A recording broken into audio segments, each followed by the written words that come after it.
Growing up, it was always clear to me that my mom favored my younger sister. Despite this, I always did my best to support her because I felt indebted to her for raising me. But when it was decided that my sister would move back home, everything changed. My mom abruptly cut me off, yelling, "Get out, you parasite. If that's what you want, I won't tolerate you anymore. If you choose this path, I'll finally address all the grievances I've held against you." I'm Emily, 28 years old. After college, I landed a decent job and lived with my mom. My dad passed away a few years ago, and my sister is already married with a family of her own.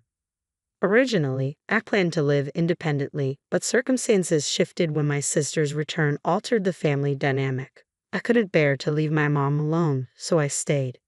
Looking back, my mom had always favored my younger sister, Selena, as her polar opposite, charming and fashionable, though she has a manipulative side. Yet her looks masked any flaws, allowing her to glide through life effortlessly, appearing flawless on the surface. My sister is the complete opposite of me, known for her sincerity, yet she always seems to be the apple of my mom's eye. After she got married and moved out, my mom frequently criticized me. She'd say, "I wish I could live with Selena instead of you. Why is Selena so pretty while you have nothing to offer? I'm tired of looking at your face. Despite working hard to support our family, why does she have to be so cruel to me?" "Mom, I know you think Selena is cute, but you don't have to say it like that," I interrupted, feeling disgusted. "What? If you were more like Selena, I wouldn't have to deal with this every day," my mom retorted, clearly upset. "What do you mean? You think I enjoy this? You think you're doing me a favor by saying you raised me?" I shot back, frustration boiling over. "I didn't mean it like that." "Well, I have no choice but to live with you. If Selena hadn't gotten married, I'd be living with her, not you," she concluded sharply. "Fine, that's enough," I muttered, feeling utterly worn out. We now live in a house rebuilt a few years before my dad passed away. It's in my mom's name, but I'm the one making the remaining loan payments. Despite this, my mom continues to compare me unfavorably to my sister and directs insults solely at me. Living with her constant hateful remarks has pushed me to my limit. Despite my frustrations with my mom's words and actions now, I couldn't bring myself to give up on her. When my dad passed away, she was devastated, crying for days, neglecting her meals, utterly worn out. Those around her were deeply concerned. I felt a strong sense of duty as her eldest daughter to support her through this grief, to protect her for my dad's sake. These days, I often find myself angered by my mom's behavior, yet she remains my only parent. I couldn't harbor deep hatred towards her. Then one day, my sister unexpectedly showed up at our house with her husband. Upon seeing my mom, she dropped a bombshell. "Mom, we're struggling to make ends meet," my sister tearfully confessed, and my mom's expression turned to concern. "Oh no, life can be so tough," my mom sympathized. "What on earth is happening?" I interjected, taken aback. "My husband got laid off suddenly, and we can't afford our apartment rent," my sister explained. "What? That's awful. I'll have to rely on you even more.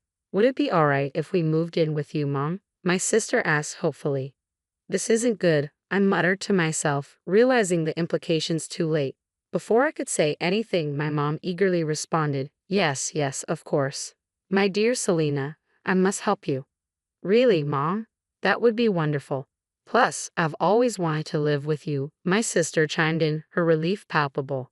"Wow, thank you, Mom. I love you," my sister exclaimed joyously. My mom beamed with happiness. "Did you hear that? Selena loves me," it decided without considering my opinion. Not willing to accept this, I approached my mom, saying firmly, "Wait a moment, Mom. I live in this house too." "So," my mom replied flatly, her expression unchanged. "Two people suddenly moving in here. I have my own room. I don't care what you think." "But the house is in my name, isn't it?" I protested, trying to reason with her. "That's true, but," I began, only to be interrupted by my mom's sigh. "If it bothers you so much, maybe you should just leave," she retorted sharply. "What?" I froze, stunned by her words. "What are you talking about?" "Didn't you hear me? I said leave. You're just a substitute for Selena to me anyway," she declared coldly.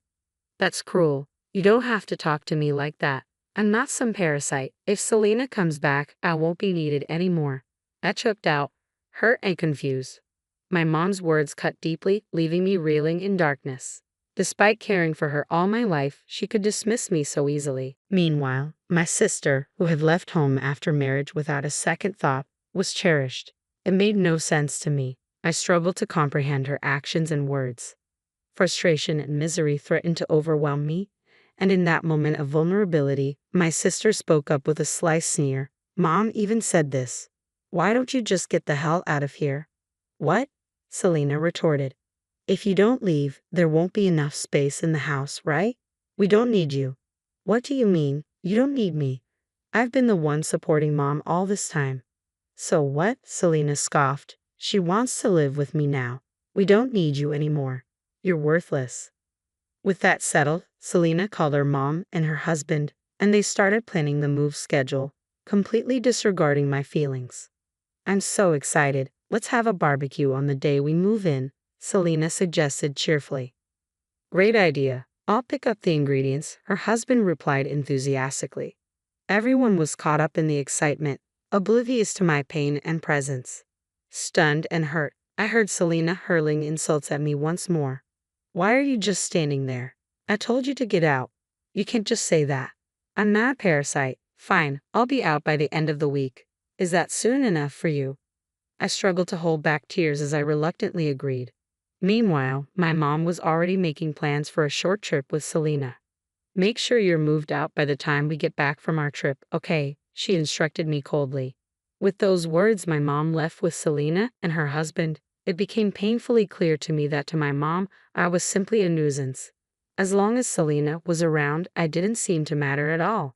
No longer feeling sympathy for my mom, I was determined to take action. From that moment, everything moved quickly. I immediately contacted a moving company and swiftly relocated while my mom and sister were away. The movers looked at me curiously and asked, "Do you want us to make sure everything is cleaned up?" I smiled broadly in response. I was moving into company housing. The opportunity had come up several times before, but I had always declined because of my mom. Now, learning that vacancies were available, I wasted no time in starting the move-in process. Starting my life in company housing was unexpected, but as soon as I settled in, I found myself enjoying it. The room was even better than I had imagined. As I adjusted to my new life, I checked my phone and saw missed calls from my mom and sister. The voicemail said, "Come to the house immediately." I anticipated this reaction, but the volume of calls surprised me. Ignoring them might lead them to show up at my workplace, so I stopped by my mom's house on my way home from work. Opening the door, I was met with my mom and sister's intense gazes. They demanded, "What's going on? The house is empty. Where's our favorite fridge and toaster? Bring them back." Remaining calm, I listened to their outbursts, amazed at their accusations. "Where's my stuff now? You can't just take it without asking," my sister insisted, her tone sharp. "Yeah, bring it back immediately," my mom added, echoing her demand. "Bring it back? Why?" I questioned, trying to remain composed. "What do you?" my sister started, but I interrupted. "Actually, all the furniture and appliances belong to me," I stated calmly, unable to suppress a laugh at the misunderstanding. "What's so funny?" my sister snapped, clearly annoyed. "I'm sorry, but you've got it all wrong," I replied, ready to clarify. "What do you mean?" Her voice rose in frustration. I decided to lay out the facts plainly. "I don't know what you've heard, but I purchased all the furniture and appliances here. Since I'm moving out, it's only natural for me to take my belongings with me, right?" "What? How can you say that?" my sister protested. "I'm saying that every piece of furniture and appliance in this house I paid for myself. Do you understand?" I reiterated firmly. "But that doesn't mean you can just take everything. Some of that stuff has always been here," my sister retorted, her expression turning malicious. "And you drained the bank account to zero? Couldn't even use mom's credit card on vacation, so you had to take a cash advance to pay for it." My sister shot back accusatorily. "Yeah, because it was my money," I retorted. "What's wrong with you taking it all?" I taunted lightly, trying to provoke her. "Don't toy with me," my sister snapped, advancing towards me with a flushed face, clearly enraged. "Give the money back," she demanded vehemently. "That large sum was supposed to be Dad's insurance payout," she continued.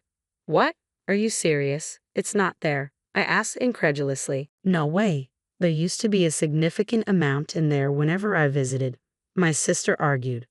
That was just me adding a bit each month to supplement my income. It accumulated over time, I explained calmly. What do you mean? Then where's Dad's insurance money? My sister pressed, growing more agitated.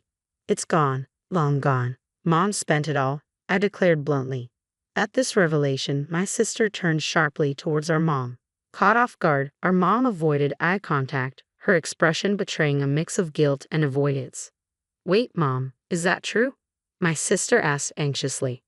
Well, you see, my mom muttered evasively, unable to meet my sister's gaze. What's going on? My sister yelled at our mom, her voice filled with disbelief and anger. How could you do this? You spent Dad's money. What are you going to do about it? She demanded furiously. I was just happy that we could all live together again, my mom stammered, looking overwhelmed. You came back because you wanted to live with me too, right? My sister pressed, her voice sharp with accusation. What? That's ridiculous. I only came back to deal with my debt, my sister admitted tersely. Debt? I interjected, stunned by this new revelation. As I listened to the conversation unfold between my mom and sister, I learned the truth. My sister and her husband had fallen into gambling addiction, accumulating significant debts. Despite attempts to repay these debts through gambling, their financial situation only worsened. Eventually, her husband lost his job due to company restructuring, leaving them in dire straits. Returning to our family home, my sister and her husband had hoped to access Dad's insurance money. Unaware of my sister's true intentions, my mom impulsively sided with her and kicked me out of the house. This is the reality now, do you understand? I stated firmly. There's no more insurance money left from Dad. All that remains is the mortgage. I'm leaving now, and you both will have to manage the rest of the mortgage, I declared, preparing to walk away. Unexpectedly, my sister rushed towards me with tears in her eyes. Wait, sis. Both my husband and I are drowning in debt. We can't possibly handle the loan payments. That's not my concern, I replied tersely. You want to live with Mom, right? I didn't know any of this would happen. Mom always said she wanted to live with you too. I'm really happy for you, my sister pleaded desperately. No, don't go, Emily, please, my mom chimed in, trying to hold on to me. Stay here, Emily, please. I forcefully pushed away from their grasp. I've supported you my whole life in this house. I even paid the mortgage. Yet you favor Selena, and when she returns, you tell me to leave like a parasite? Are you kidding me? She's not just a cute little sister, she's a human parasite. I will never return to this house again. Mom, Selena, you'll have to manage the debt yourselves, I concluded, turning my back on them. With those words, I left my parents' home. Despite their desperate clinging, I had no reason to listen to them anymore. It's been almost a month since then, I reflected. My mom and sister, struggling and impatient, took on part-time and day jobs. Despite their efforts, they couldn't earn enough. In the end, they had to sell our family home and move into a cheap apartment, where they fought bitterly every day. I walked away from that toxic environment, knowing I had made the right decision for myself. Selena argued, Mom, you kicked her out just for us to move in. We could have figured something out if you let her stay. Mom retorted, What? I did it to make space for you all. Can't you survive without our money? You sweetly said you wanted to live with me, but in the end, it's all about money. So what? You're useless apart from money. Watch your mouth. Get out of here. Both of you, get out.